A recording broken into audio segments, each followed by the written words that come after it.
नमश्चंडिकाजय।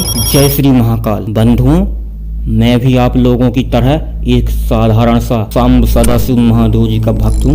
मैं कोई वेद पाठी या सिद्ध पुरुष नहीं हूँ, परंतु फिर भी यूट्यूब स्क्रॉल करते हुए मेरे सामने एक ऐसे महाशय की तस्वीर आ जाती है जो कि महादेव के संबंध में जानकारी या ज्ञान देते हुए कह रहे हैं कि महादेव को जय श्री महाकाल या महादेव के सामने श्री का संबोधन नहीं किया जा सकता है, और यदि आप करते भी हैं तो आप उनको गाली दे रहे हैं। सुन के मेरा माथा ठनक जाता है, क्योंकि हम लोग जय श्री महाकाल का संबोधन अधिक करते हैं। तो मैं उज्जैन जाता हूँ, वहाँ पर नाथ संप्रदाय के जो भरतरी गुफा होती है वहाँ पर मैं एक साधु जी से मिलता हूँ। नाथपंथी साधु होते हैं वो। उनकी एज 90-92 के लगभग होगी, क्योंकि वो ज़्यादा चल फिर नहीं सकते हैं। तो उन्होंने मुझे बताया है कि 60 से 70 साल तो मुझे संन्यास भेष लिए ही हो गया है, और हम सभी आदेश या जय श्री महाकाल आपस में करते हैं।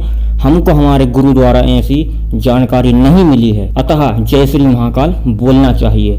और इस विषय में मैं अन्य वीडियो भी देखता हूँ, जैसे शंकराचार्य या बड़े बड़े धर्म गुरुओं की, तो किसी ने यह नहीं कहा है कि महादेव के आगे श्री नहीं लगाना चाहिए। तो अब मुझे समझ में आता है कि मुझे भी थोड़ी बहुत शास्त्रों की खोज करनी चाहिए। तो जितने भी मेरे पास प्रमाण उपलब्ध हो सके थे मैंने सभी का अध्ययन किया है। तो उस पे मुझे यही जानकारी प्राप्त होती है कि महादेव के आगे श्री लगाया जा सकता है, क्योंकि यह स्वयं नारायण द्वारा ही दिया हुआ नाम है। तो सबसे पहले मैं शिवपुराण का अध्ययन करता हूँ, उसके बाद आनंद रामायण का अध्ययन करते हुए पेज पलटते हुए अनायासी वह चैप्टर मेरे सामने आ जाता है, जिसका स्क्रीनशॉट मैं आपको स्क्रीन पर लगा के दे दूंगा। उसमें असुरों और दैत्यों और देवताओं में लड़ाई होती है रामायण के लिए, क्योंकि सभी रामायण को चाहते थे। तब भगवान नारायण सभी को, मनुष्यों को, यक्षों, देवताओं को, दैत्यों में रामायण का हिस्सा दे देते हैं। तो सभी में एक नाम बच जाता है,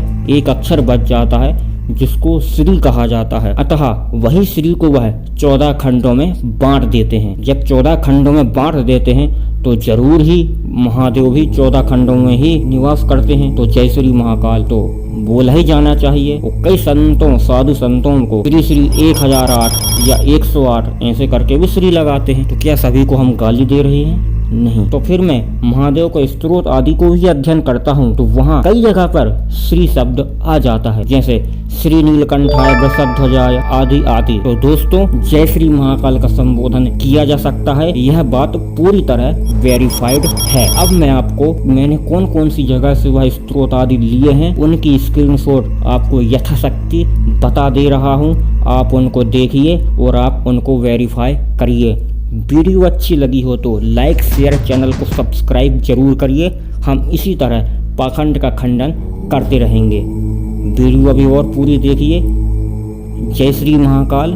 नमश्चंडिकाय। कुछ पब्लिक भी बेवकूफ होती है, कोई भी आके बोल देगा कि महादेव के आगे श्री नहीं लगाना चाहिए, तो वो मान भी जाएंगे, अरे श्री नहीं लगाना चाहिए, मेरे से अपराध हो गया, ये हो गया। तो इसीलिए थोड़ी बहुत शास्त्रों की जानकारी आप भी रखें। अब मैं सबसे पहले शिव पुराण पर ही आता हूँ। शिव पुराण में श्री नीलकंठ का ध्यान आता है, जिसमें श्री नीलकंठम भजे करके श्लोक आता है। फिर भगवान आद्य गुरु शंकराचार्य जी द्वारा भी एक शिव अपराध क्षमापन स्त्रोत है। क्षंतव्यो में अपराध शिव शिव शिव भो श्री महादेव शंभो, और भज भज श्री पार्वती वल्लभ, जो कि जगत गुरु शंकराचार्य जी द्वारा लिखित है। फिर पंचाक्षर स्त्रोत में भी आते हैं हम। श्री नीलकंठाय प्रसध्वजाय तस्मै शिकाराय नमः शिवाय। फिर शिव पुराण के ही अंतर्गत 12 ज्योतिर्लिंग स्मरण में श्री शैले मल्लिकार्जुनम आता है। फिर एक जगत गुरु शंकराचार्य जी द्वारा ही एक स्वतंत्र 12 ज्योतिर्लिंग स्त्रोत है, उसमें भी 5वें श्लोक की लाइन में देखेंगे श्री वैद्यनाथम तमहम नमामि। 6वीं लाइन देखेंगे श्री नागनाथम शरणम प्रपद्ये। 11वीं लाइन देखेंगे श्री विश्वनाथम शरणम प्रपद्ये। फिर दक्षिणामूर्ति स्तोत्र भी आता है, जिसमें 10वें श्री गुरु मूर्तये नमः इदम श्री दक्षिणामूर्तये श्लोक आता है। फिर स्कंद पुराण के अंतर्गत भगवान ब्रह्मा जी ने महादेव की स्तुति की है, जिसके श्लोक नंबर 3 में श्री ब्रह्मणे नमः श्लोक आया है।